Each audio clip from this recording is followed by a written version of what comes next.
ఆదికాండము 44వ అధ్యాయము.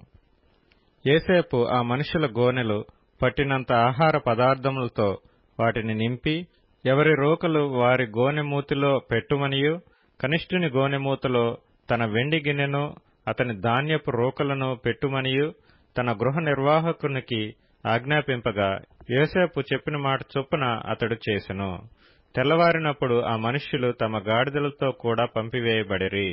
వారు ఆ పట్టణము నుండి బయలుదేరి ఎంతో దూరం వెళ్ళక మునుపు యోసేపు తన గృహ నిర్వాహకుని చూచి, నీవు లేచి ఆ మనుష్యుల వెంటబడి వెళ్లి వారిని కలుసుకొని, మీరు మేలుకు కీడు చేయనేలా, దేనితో నా ప్రభువు పానము చేయునో, దేనివలన అతడు శకునములో చూచునో అది ఇదే గదా, మీరు దీని చేయుట వలన కాని పని చేసితురని వారితో చెప్పుమనెను. అతడు వారిని కలుసుకొని ఆ మాటలు వారితో చెప్పినప్పుడు, వారు, మా ప్రభువు ఇట్లు మాట్లాడనేలా ఇట్టి పని చేయుట మీ దాసులకు దూరమవునుగాక. ఇదిగో, మా గోనె మూతులలో మాకు దొరికిన రోకలను కనాను దేశములో నుండి తిరిగి తీసుకుని వచ్చితిమి. నీ ప్రభువు ఇంటిలో నుండి మేము వెండినైనను బంగారమునైనను ఎట్లు దొంగిలుదుము? నీ దాసులలో ఎవరి యొద్ద అది దొరుకునో వాడు చచ్చునుగాక. మరియు మేము మా ప్రభువునకు దాసులముగా నుండుదమని అతనితో అనిరి. అందుకతడు, మంచిది, మీరు చెప్పినట్టే కానీయుడి. ఎవరి యొద్ద అది దొరుకునో అతడే నాకు దాసుడగును. అయితే మీరు నిర్దోషులగుదురని చెప్పెను. అప్పుడు వారు త్వరపడి ప్రతివాడు తన గోనెను క్రిందికి దించి దానిని విప్పెను. అతడు పెద్దవాడు మొదలుకొని చిన్నవాని వరకు వారిని సోదా చూడగా ఆ గిన్నె బెన్యామీను గోనెలో దొరికెను. కావున వారు తమ బట్టలు చింపుకొని ప్రతివాడు తన గాడిద మీద గోనెలు ఎక్కించుకొని తిరిగి పట్టణమునకు వచ్చిరి. అప్పుడు యూదాయును అతని సహోదరులను యోసేపు ఇంటికి వచ్చిరి. అతడింకా అక్కడనే ఉండెను గనుక వారు అతని ఎదుట నేలను సాగిలపడిరి. అప్పుడు యోసేపు, మీరు చేసిన ఈ పని ఏమిటి?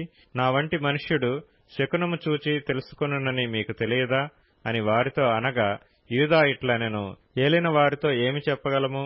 ఏమందుము? మేము నిర్దోషులమని ఎట్లు కనపరచగలము? దేవుడే నీ దాసుల నేరము కనుగొనెను. ఇదిగో, మేమును ఎవని యొద్ద ఆ గిన్నె దొరికినో వాడును ఏలిన వారికి దాసులమగుదుమనెను. అందుకతడు, అట్లు చేయుట నాకు దూరమవునుగాక. ఎవని చేతిలో ఆ గిన్నె దొరికినో వాడే నాకు దాసుడుగా నుండును.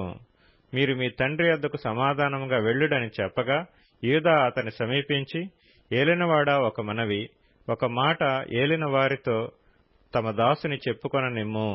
తమ కోపము తమ దాసుని మీద రవులు కొననీయకము.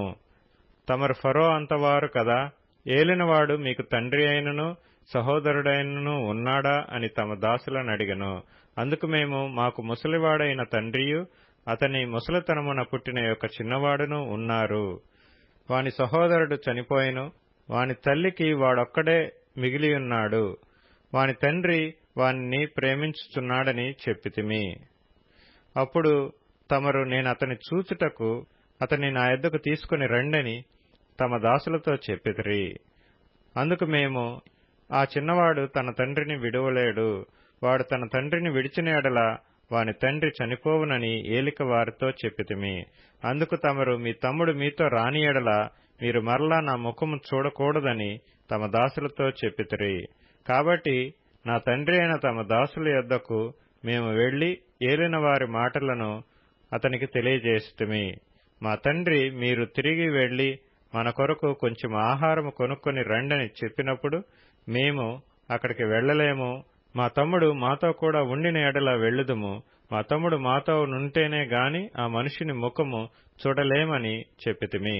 అందుకు తమ దాసుడైన నా తండ్రి, నా భార్య నాకిద్దరిని కనినని మీరెరుగుదురు. వారిలో ఒకడు నా యొద్ద నుండి వెళ్లిపోబడెను. అతడు నిశ్చయముగా దుష్టమృగముల చేత చీల్చబడిననుకొంటిని. అప్పటి నుండి అతడు నాకు కనబడలేదు. మీరు నా ఎదుట నుండి ఇతని తీసుకుని పోయిన తరువాత ఇతనికి హాని సంభవించిన ఎడల నెరసిన వెండ్రుకలు కల నన్ను మృతుల లోకములోనికి దుఃఖముతో దిగిపోవునట్లు చేయుదురని మాతో చెప్పెను. కావున తమ దాసుడైన నా తండ్రి యొద్దకు నేను వెళ్ళినప్పుడు, ఈ చిన్నవాడు మా యొద్ద లేని ఎడల అతని ప్రాణము ఇతని ప్రాణముతో పెనవేసుకుని ఉన్నది గనుక ఈ చిన్నవాడు మా యొద్ద లేకపోవుట అతడు చూడగానే చనిపోవును. అట్లు తమ దాసులమైన మేము నెరసిన వెండ్రుకలు గల తమ దాసుడైన మా తండ్రిని మృతుల లోకములోనికి దుఃఖముతో దిగిపోవునట్లు చేయుదుము. తమ దాసుడనైన నేను ఈ చిన్నవాణిని గూర్చి నా తండ్రికి పూటబడి నీ యొద్దకు నేను అతని తీసుకుని రాని ఎడల నా తండ్రి దృష్టియందు ఆ నింద నా మీద ఎల్లప్పుడూ ఉండునని చెప్పితిని.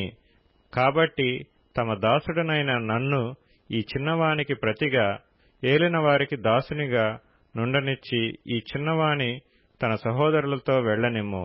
ఈ చిన్నవాడు నాతో కూడా లేని ఎడల నా తండ్రి యొద్దకు నేనెట్లు వెళ్లగలను? వెళ్లిన ఎడల నా తండ్రికి వచ్చు అపాయము చూడవలసి వచ్చునని చెప్పెను.